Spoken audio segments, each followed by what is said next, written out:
Definisi teman sebaya. Menurut Sandrock, teman sebaya adalah orang dengan tingkat umur dan kedewasaan yang kira-kira sama. Teman sebaya atau peers adalah anak-anak dengan tingkat kematangan atau usia kurang lebih sama. Menurut Damin, kelompok sebaya berpengaruh penting bagi perkembangan sepanjang sejarah hidup peserta didik. Tetapi, pengaruhnya paling kritis selama tahun-tahun perkembangan mereka ketika masih masa kanak-kanak dan remaja. Sering muncul kontroversi tentang mana yang paling dominan bagi perkembangan kepribadian, apakah pengaruh kelompok sebaya atau pengaruh orang tua terutama pada masa remaja. Penilaian terbaru menunjukkan bahwa orang tua terus memiliki pengaruh signifikan, bahkan selama masa remaja. Penemuan yang meyakinkan bagi orang tua. Tampak bahwa kekuatan kelompok sebaya menjadi lebih penting ketika hubungan keluarga tidak mendekat atau kurang mendukung. Misalnya, jika orang tua bekerja ekstra keras atau bekerja di luar pekerjaan utama dan sebagian besar hubungan tidak tersedia, anak mereka bisa berpaling kepada kelompok sebaya mereka untuk dukungan emosional.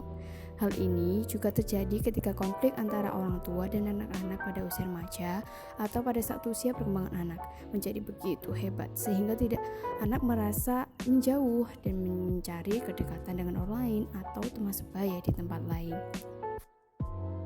Keanggotaan kelompok sebaya.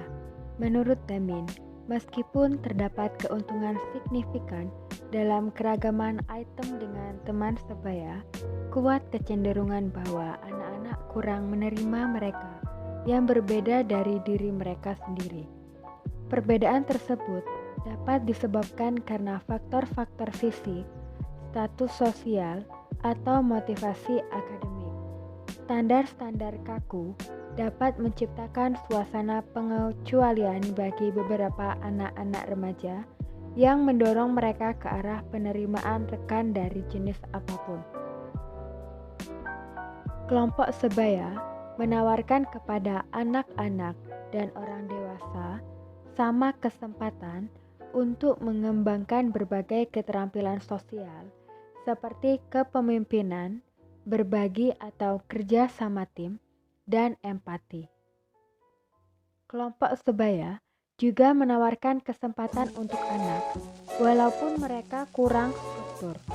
Ini adalah alasan mengapa anak-anak dan remaja berpindah dari satu kelompok ke kelompok lain, karena mereka menemukan diri mereka sendiri atau bekerja ke arah pembuatan identitas mereka yang relatif tetap.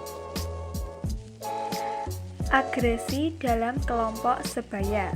Menurut Damin, meskipun keroyokan dan menjahili telah lama menjadi bagian dari interaksi kelompok sebaya atau pergrup, perilaku-perilaku telah meningkat selama dekade terakhir yang mengakibatkan kekerasan sekolah terjadi dalam banyak perkara dan bentuk.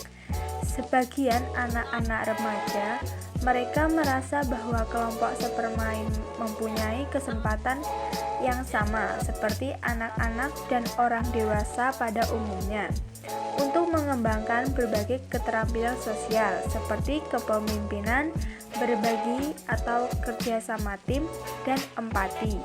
Kelompok bermain juga menawarkan kesempatan untuk bereksperimen dengan peran dan interaksi baru dan dapat memiliki pengaruh positif atau negatif terhadap individu. Jika individu merasa terpinggirkan dari rekan-rekan mereka, kemarahan akan muncul dan memancing titik baru bagi kemarahan lain. Hal ini dapat memunculkan kekerasan di sekolah atau pelanggaran atas aturan masyarakat. Interaksi negatif dengan teman sepermain juga terjadi lebih sering mengikuti pola persahabatan atau keromantisan hubungan yang sudah asam. Tingkat pelecehan dalam aneka bentuk pun kerap terjadi kepada anak-anak perempuan, bahkan melibatkan orang-orang dewasa. Dalam berbagai kasus, mungkin orang tua perlu memindahkan anak ke sekolah lain. 4. Pengaruh kelompok sebaya. Menurut Damin, kelompok sebaya dapat memiliki pengaruh positif, suatu fakta yang telah dikenal banyak orang tua dan guru selama bertahun-tahun. Banyak orang tua mempersepsi bahwa pengaruh Teman-teman sebaya dapat memiliki dampak positif pada motivasi akademik dan kinerja anak-anak muda. Sebaliknya, bermain api dengan obat-obatan, minum, vandalisme, dan mencuri juga dapat meningkatkan melalui interaksi dengan teman-teman permainan. Karena sekolah sering menjadi situs interaksi negatif, komunitas sekolah memiliki kesempatan unik untuk intervensi yang efektif. Banyak sekolah mengembangkan mediasi sejawat, di mana peserta didik didorong untuk menyelesaikan konflik mereka sendiri tanpa penggunaan kekerasan atau angkres. Konselor sekolah juga membentuk kelompok-kelompok di sekolah untuk menangani berbagai masalah, termasuk memberikan pelatihan keterampilan sosial dan pelatihan empati. Rekan kelompok sering memberikan contoh untuk perilaku negatif dan berbahaya hingga bunuh diri.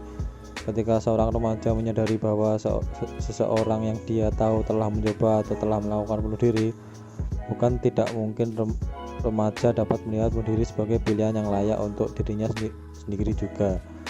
Untuk alasan ini, sekolah-sekolah dan media lokal harus berhati-hati ketika melaporkan tragedi tersebut. Tindakan memahamkan peserta didik harus diambil untuk tidak menggambarkan bunuh diri, perilaku bermewah-mewah atau mitos sebagai sesuatu yang wajar. Ketika orang tua berusaha melindungi anak-anaknya dengan mengatakan agar menjauh dari teman-teman tertentu, mereka harus menyadari bahwa kadang-kadang ini hanya mendorong mereka mencari model peran yang negatif. Orang tua harus mendukung anak mereka dan mengarahkan acara dan kegiatan anaknya agar lebih positif dan profesional.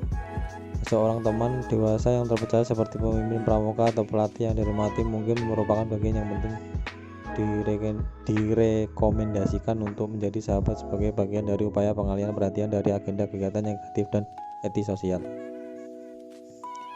Seperti disebut di atas, anak-anak dan remaja tambah hubungan yang kuat atau setidaknya hubungan positif dengan orang dewasa lain dalam hidup mereka menghadapi risiko yang lebih tinggi dari pengaruh negatif dari kelompok sebaya.